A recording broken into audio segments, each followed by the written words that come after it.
Hello. Josie here. Are you ready for the truth, the whole truth, and nothing but the truth? And are you sure? Okay. Here we go. Monitoring spirits. They're real. There are really, truly monitoring spirits out here in this world. All they do is go here and there and everywhere, tracking, looking for specific individuals that have a price on their head to engage with, find out information on, and then take back to the person or the group that is paying them and or taking care of them in some way or another.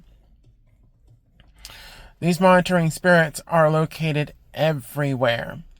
They're not just your married wife or your married husband in the neighborhood, your neighbor that's got all the gossip on everybody on the block. Oh, no. These monitoring spirits are everywhere. They're in your retail establishments, your corner stores, your businesses, your corporations. These monitoring spirits are actually hired by corporations, given positions within corporations to be the eyes and ears and gather information to take back to the leaders, those in charge. I knew multiple monitoring spirits at my former career. Some of these were managers. A lot of these were employees.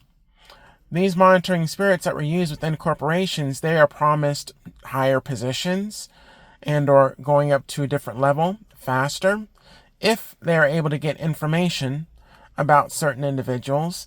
It's not just about the work, it's about the individuals that they're after.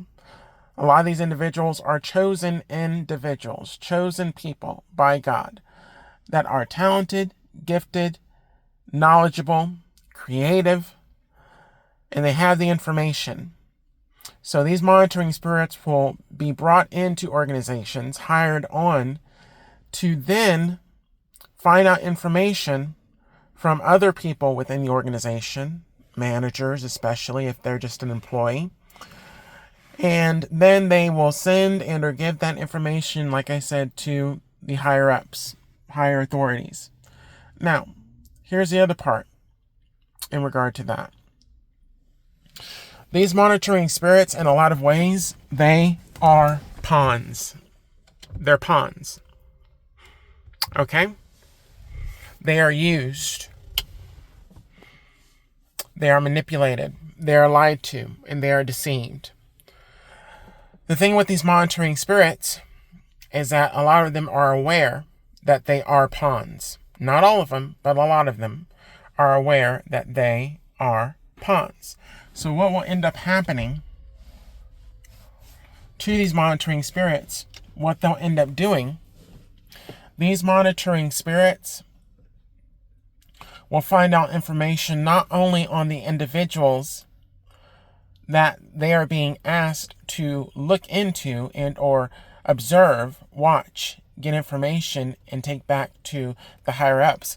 They will get information on other individuals that they are not supposed to be monitoring or looking into and take that to the higher up, making them seem like they're more valuable within the organization because of the information that they're able to get back to the higher ups. There was one manager in particular, her name was Carmen.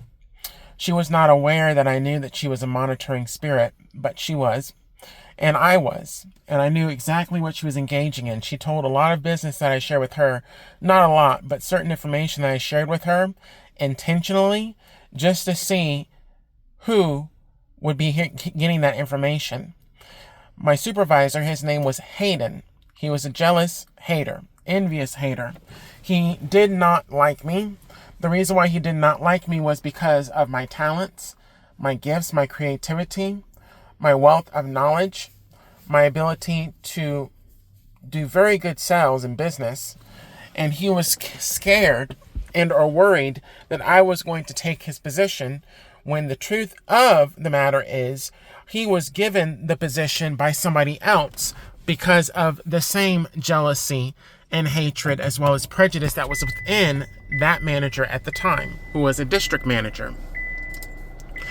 He was put into position by that district manager at the time to basically also combat against me to get me out of position, get me out of my store, because he was prejudiced, and he was racist as well too, because what he thought was a transgender woman, and he had an issue and a problem with anybody that was homosexual, transgender, as well as if you're black.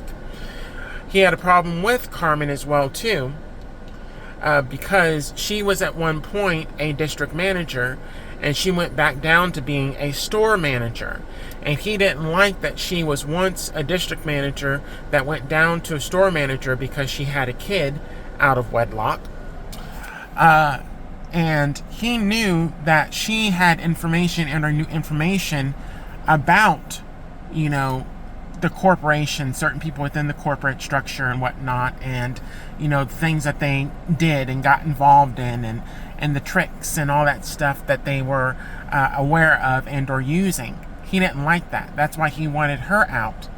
But because she was a monitoring spirit within the corporation, used by the CEO, the CFO, and so on and so forth, she was a brown noser. She was an ass kisser. That's why she was seen as valuable, and she was held on to for as long as she was, because she was able to get information out of other managers and employees and so on and so forth, and get it back to the upper echelon and help them out in figuring out, how best to go about maneuvering and using certain individuals within the corporation. I was one of those individuals that Carmen was basically. Exactly. So now,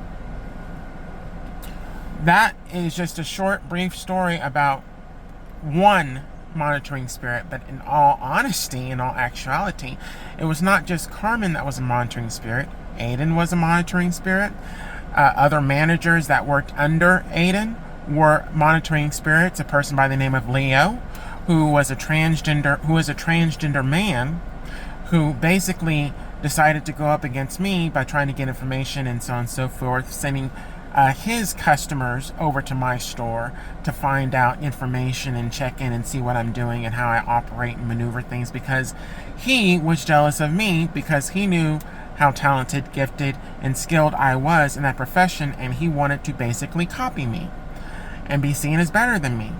Leo also spread his legs open for Hayden in order to gain favor as well too. And Aiden basically just used him as a monitoring spirit to come against me and attack me, along with Carmen, along with Mike, who was also one of the other store managers in the Houston area, and used also the employees as well as customers from those establishments and other organizations to monitor and attack me as well.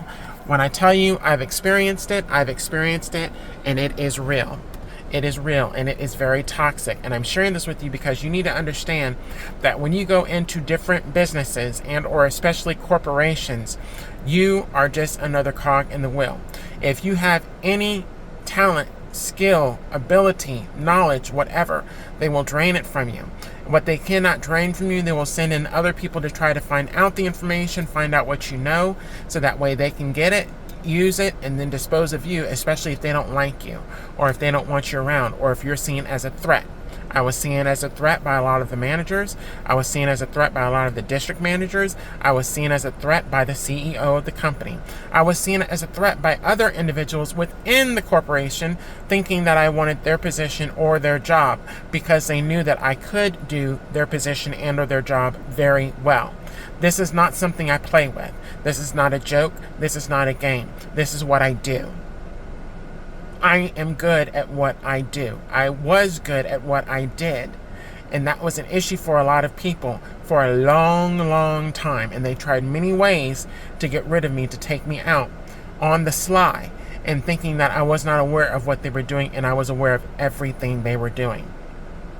Multiple individuals, when I tell you that almost everybody that worked underneath me was a monitoring spirit: Seth, Tim, Stephen, Jeanette, Yvonne, Alex, I could keep going, Tyra. they were all monitoring spirits being used by other individuals within the company to come at me and or find out information about me. Now, that is just in corporations, and it's very nasty and very grimy in corporations when you have people that are up against you and you don't know that they're up against you. It's also nasty and grimy when they engage in behaviors that are not fair, not just, not right. So imagine your everyday wife in your neighborhood, on your street, living right next door to you. That is also a monitoring spirit, trying to find out information about everybody on the block. Getting together with this person, getting together with this other person, telling your business to everybody, telling other people's business to everybody, and basically being a nosy, monitoring spirit with a loose mouth and telling all your business. That is the same thing that happens in these corporations and in these jobs. And you have to be careful. You have to be cautious. You have to be aware. Even now, going into certain stores and businesses, when you talk to certain individuals, especially if older individuals that you stop talking to no longer have access to you, they will try to use any and everybody that is around you that does have access to you to find out information about you. So that means if you go to a restaurant on a regular basis and you have a certain waiter or a waitress that you deal with, you go to a bar or an establishment such, the bartender that knows you, what do you drink, what do you talk about, so on and so forth, who are you meeting. That's even the corner store that you go to, the corner store where you go and get your coffee, where you go and get your beverages and whatnot. If you're talkative or you talk with the associates there and you share with them what's going on, they have your information. They can send other people towards those people to find out information about you. One of the things that I've never ever worried about is what I share with other people, because God is going to allow what God is going to allow. Meaning that if God allows whatever I share with another person to be used against me, God allowed it to happen. If God doesn't want whatever I share with another person to be used against me, it will not work. Basically, a weapon that's formed against me shall not prosper unless God wants it to prosper. And if He allows it to prosper, He allowed it to prosper for a reason. And accept what God allows.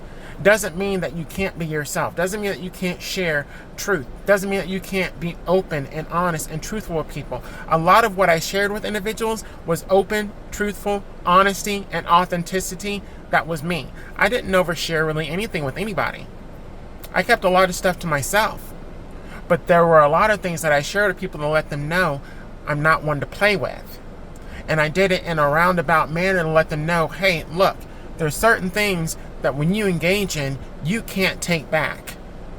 Basically giving them life advice and letting them know that, hey, I know what you're doing, but you might want to stop what you're doing. But they didn't even pick up on that. And these are monitoring spirits. They didn't even pick up on the authenticity and the truth that I share with them about the karma that they're currently in and experiencing right now today from the behavior and the actions that they engaged in against me a few years ago. 4, 5, 6, 7 years ago. A lot of it is biting them in their ass right now, and they're having to deal with the consequences. And they're thinking about conversations I had with them, how real I was with them, how honest I was with them, and how right I was with what I share with them, because now they're experiencing karma and consequences from taking stuff that I shared with them and trying to use it against me, and or telling it to other people to use against me, and then it not even working out. And some of those individuals lost their jobs because what they shared with other people, they tried to use it against me and it did not work out. Carmen was one of them. I was wrongfully terminated in April. She was terminated, I believe, in November or December of the same year. Mike was terminated in, I believe, July of that same year that I was terminated. I do not believe that Seth is working as a store associate of that store anymore. I'm not 100% certain, but I don't think he's working there anymore because he's no longer of benefit or use to them.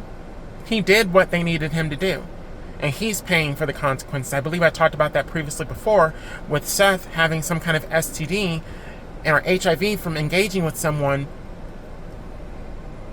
that he wishes he never engaged with.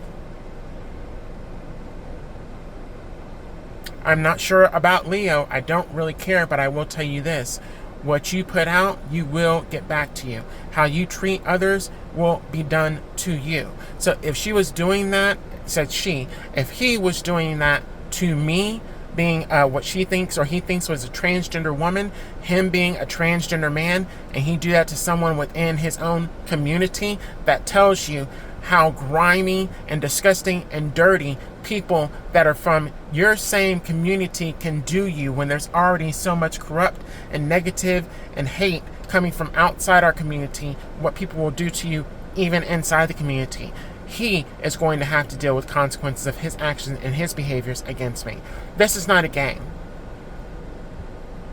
And I allowed people to play in my face for a long time, and I didn't say anything. Well, now I'm speaking. I'm sharing the truth and authenticity and honesty about what I've experienced and what other people have experienced out here in this world that they don't talk to you about. But I'm sharing it with you to let you know there are those of us out there that are covered and protected by God, and we are sent out into the world as His eyes and ears, as well as testers, to see how people are going to treat us,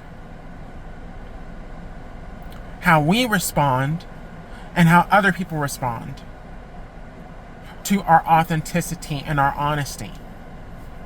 Because they know who we are a lot of the times before we know who we are.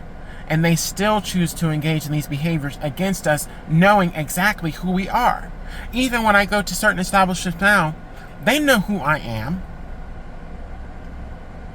And they're walking a very fine, thin line as far as what they're going to do, what they're going to say, how they're going to act, how they're going to behave and treat me every time I interact with them. Every time. They have a choice. Everybody has a choice. And not everybody makes the right choice all the time. Some people make the right choice for a short period of time and then start making the wrong choices. And the reason why is going to vary from person to person. But when it has to deal with hate or prejudice or racism or judgment or arrogance against another person, towards another person rather, you got major problems. Major problems that have major consequences. Gotta go. Bye.